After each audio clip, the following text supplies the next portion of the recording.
welcome back to the series. In this video, we might actually start this thing.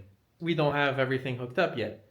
There's no cooling system, power steering's not hooked up, transmission lines are still in a loop here, no radiator, no transmission cooler, O2 sensors aren't even plugged in, the exhaust isn't hooked up, there's no intake tubing, no MAF, but it's enough that we can still start this thing. We have all the wiring done and the PCM programming done. It should start and we can run it for a few seconds and turn it off, right?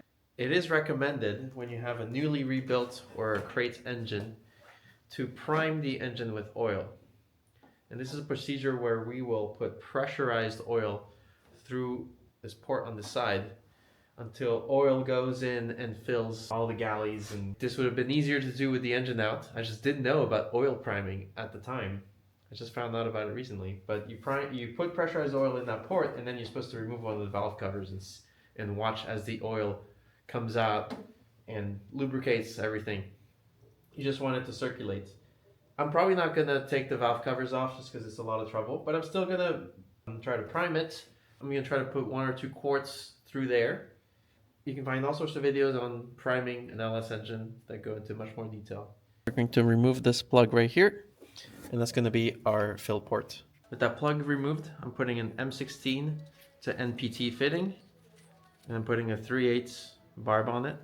So I've hooked up a hose to that, and what a lot of online guides and videos tell you to do is take a pump sprayer and hook that up to the hose.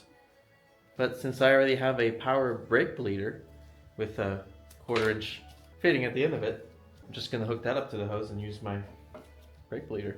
It's basically like a pump sprayer. Get whichever oil filter fits the oil pan you've chosen. Fill it at least halfway with oil and then install it. I just put a couple quarts of oil in my pump sprayer and I'm going to start pumping. Try to get to what, 15 psi, maybe 20? Oh, we're at 25 already. We should just let it flow. While the fluid is flowing through, we can do some other things. So what else do we need for our first start? We're going to need fuel, right? So we find the fuel line that I tucked back here. Here it is. Fuel line adapter that I showed you earlier. I'm going to click that in. It goes to the top one and click. Like that, see? Now we've got the return line here. What do we do about the return line? For plugging up the return line, you'll want another fuel fitting like this. The return line is a smaller size, I think 5/16. And you'll want a 6AN plug. Put the plug on the fitting and tighten it up. And click, and you're done. This fuel regulator isn't serving a purpose. We can put a little plug on there. Now it's a matter of making sure we don't have any air leaks anywhere. So we're going to connect this to the throttle body here. That's where it's supposed to go. Using just any rubber hose to go here and to the throttle body here. I might just shorten it a bit, but it'll go like this. We're also going to use some 3/8 hose to connect the PCV on this side. PCV port here. Put a hose on there, and we're going to hook it up to this port. I'm going to cut like that, and I hope that's not going to be too tall. As I said earlier, I don't know what this port is for, and the original GM intake didn't have it, so I'm going to plug it up. EGR, mine came plugged. You can get a freeze plug that fits in here. You can just get cover plates, you know, assuming you are deleting the EGR, which most of you will, unless you're in California. Now this big hose coming from the back of the intake is for the brake booster. I haven't figured out how I'm going to hook up the brake booster yet, so I'm just going to tap off the other end of the hose. So I just shoved the big bolt in there, just temporary, of course. During the priming process, you want to rotate the engine 90 degrees a couple of times. And the last place where you might have an air leak is the evap purge valve location. So if you have a delete port for that, put your delete plate in right now, or you could put the actual valve in like this. Obviously, this valve is going to be too tall, so you're going to need a evap relocation kit. It's on the parts list, and it will allow you to run a hose and put the evap purge valve somewhere like this. So, with the priming complete, I am adding a bit of thread sealant back to the plug and reinstalling it. Now it's time to put some oil in it. Since this is a remanufactured engine, we want a good oil for break-in. There's a lot of debate online about this, so do your own research. My store does not have a specific break-in oil, So I'm using a conventional oil and some zinc additive. I've added my oil, my zinc additive to the right level. If you drained your transmission fluid, make sure you fill it up as much as you can before starting. I only lost a couple of drops when doing this whole thing, so I'm not too concerned about it. I will do the top off procedure with the engine running at a later time. I just want to see if this thing starts, and if it does start, I'm only going to run it for a few seconds and turn it off and just continue with the build. Moment of truth. Let's see if it starts. Should probably connect the battery. There we go. The Golden Rovers box isn't plugged in. It's not going to start like that. Ready?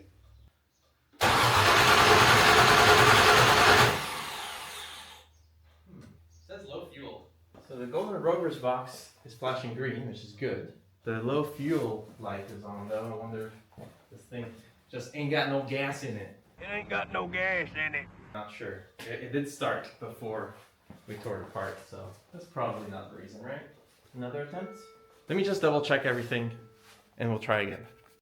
So nothing immediately comes to mind as to what could be wrong, but it's important that the PCM is getting power, of course, and ignition power, and that all the grounds are hooked up. I know I hooked up the grounds back there, right? Not just grounded the engine, but hooked up the ground from the wiring harness. I can see it. It's hooked up. So right now I'm wondering, is it a fuel or a spark issue? If it's a fuel issue, it could be something wrong on the rover side, meaning that the rover side isn't powering up the fuel pump and sending fuel. If it's a spark issue, that would lead me to believe it's something on the LS PCM side. We also programmed this PCM ourselves, and who knows, I could have messed something up. Now I have a fuel pressure gauge hooked up to the Schrader valve on the fuel rail. Let's see if that gauge moves at all. Well, there's our problem. There's no fuel. That means probably the fuel pump isn't powered, isn't pumping. So that can happen if the rover ECU is not getting the crankshaft position sensor signal that it's expecting, or other reasons. But just to roll it out, I'm going to pull the fuel pump relay, and I'm going to jump it using a little bent piece of wire. I'm going to put the jumper. I'll show you in a sec. Now I plug the battery back in, and I can hear the fuel pump trying to do something. Whenever I put this on, I hear a high-pitched noise, but my gauge isn't moving, even when I know the fuel pump is powering on. So either the fuel pump is bad, or it literally ain't got no gas in it. All right, now we got some gas in it. I put my jumper back in, and look, we went up to almost 50 psi. So we've got fuel pressure again. So I'm putting the relay back in. I've got a good feeling it's going to start now. Here we go. Oh, that's loud.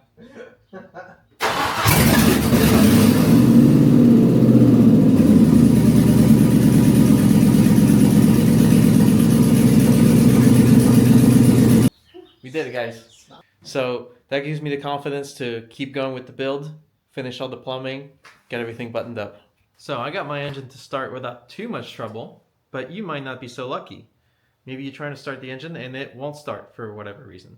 So I'm going to walk you through a few troubleshooting steps and explain how a few things work to help you diagnose your issue. So what if the engine doesn't crank at all when you're turning the key?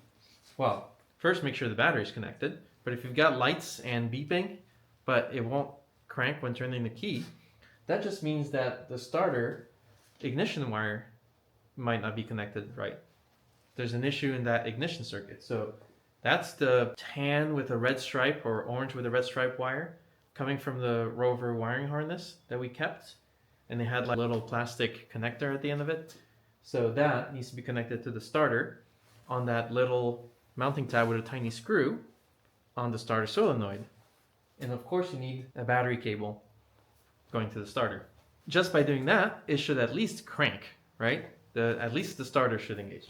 Most likely you're going to have an issue where it cranks and it doesn't start. First thing is figure out if it's a fuel or spark issue. So you can use a spark tester. You put that on a spark plug and it will flash a red light if the plugs are sparking. Or you can do what I did, use a fuel pressure gauge, attach that to your fuel rated fuel rail Schrader valve, start cranking and see if the fuel gauge shows anything, right? Ideally do both. So let's cover the case where you have a fuel issue. There's no fuel. Well, that means there could be something wrong with the rover side of things. So the rover ECU controls the fuel pump. The LS ECU controls ignition and everything else about the engine. So what could cause the rover ECU not to engage the fuel pump? Well, first, if you want to isolate a fuel pump issue, you can take this first yellow relay here. You can take that out and put the jumper like I showed you, and that will force the fuel pump to be on at all times. And if that fixes your issue, then there's something wrong with the rover ECU not activating the fuel pump. And I'll go over why. If that doesn't fix your issue, then it could be something else fuel related, like it's got no gas, which was my issue. So let's assume that you've got no fuel, but if you put a jumper on the relay, then you do have fuel and it starts. That means you have an issue on the rover side of things. So the rover ECU needs two things to activate the fuel pump. One, it needs power to the ECU, so make sure all the ECU plugs are plugged in well. And number two, this is likely the source of the issue, it needs a crankshaft position sensor signal, which comes from the Golden Rovers box. So on the Golden Rovers box, yours might look different. There's an LED. When you turn your key to position 2, this LED should light up blue. Blue means the box is getting power and is just standing by waiting for the LS tachometer signal to come in. When you start cranking on position 3, the LED should turn green. Green means it is receiving a tachometer signal and generating a crankshaft position sensor signal. If you don't see green, well, if you don't see blue, that means it's not powered. It's not getting power at all, or it's dead and defective, in which case let me know. Check with the multimeter, make sure it's getting power. So if it's not getting power, make sure it gets power. If it is getting power and it's not going green, it's staying blue or flashing red, that means there's an issue with the tachometer signal. So your LS tachometer wire, usually a white wire, make sure that it's connected properly. Just double check that kind of wiring. Now, if it is lighted up green and it's still not working, that means it is emitting a crankshaft position sensor signal, but the rover ECU isn't receiving it. So then double check your rover crank position sensor wires, orange and the black, right? Make sure those are well connected. At that point, it should start and it should get fuel. But there is one more reason why the rover ECU might not be sending the fuel signal. And it's if you made a mistake when reworking the rover wiring harness. There is a brown and orange wire that was in a bundle. There was a bundle of splices that all went to all the fuel injectors. But if you recall, we were supposed to remove the splice and solder the brown and orange wire together, because the brown and orange wire goes to this plug here, and that goes to the fuel relay, and that's the signal that tells the fuel pump, go ahead and turn on. So this brown and orange wire goes to this brown connector, and under the dash, it goes to pin number 8 on the far connector of the ECU. This one here, the one with 9 pins. Pin number 8 is the brown and orange wire. So if you accidentally cut it back and then reconnect this after removing the splice, so make sure you got a wire going from that connector to the brown connector that goes to the fuse box in the engine bay. Now, what if the vehicle is not getting spark? That means an issue on the LS side of things, LS PCM. First, very common issue is you forgot to hook up a ground. This could also happen for the rover ECU. Make sure that all your grounds are hooked up. But I had this issue once where I had no spark, and it's because I forgot to hook up the grounds to the back firewall for the for the LS wiring harness. Make sure all your grounds are hooked up. Next issue, it could be that the LS PCM is not getting power at all. It needs two things. It needs power from the battery. So if you recall, the LS wiring harness had 2 red battery terminals that were meant to be routed to the starter battery post, which basically just connects to the battery. That supplies constant power to the LSPCM. That's where it draws most of its power for ignition and stuff. However, that's not enough. The LSPCM, with your standalone wiring harness, has a wire. In my case, that red wire that was coiled up with the fuse box, that red wire is ignition switched power. This is a power cable that needs to receive 12 volts only when the key is in position 2 or 3. Same power that you're supplying to the Golden Rovers box. It should be ignition powered. Check that the power is coming in from the battery terminal on the starter. And check that ignition switch power is coming into that coiled up red wire. You've got power to the LSPCM and everything is grounded properly. You should be getting spark, unless there's something wrong with your coils, they're old and bad or something like that. Or unless your LSPCM is not programmed to this engine. Say you buy an LSPCM from eBay and it might be a red-blue, but it might be programmed for a 4.3 liter V6, which is a completely different engine, right? So you need to make sure when you send your PCM to programming that if the PCM did not come with the donor vehicle or donor engine that you're getting, make sure that it is flashed to a program that matches your engine.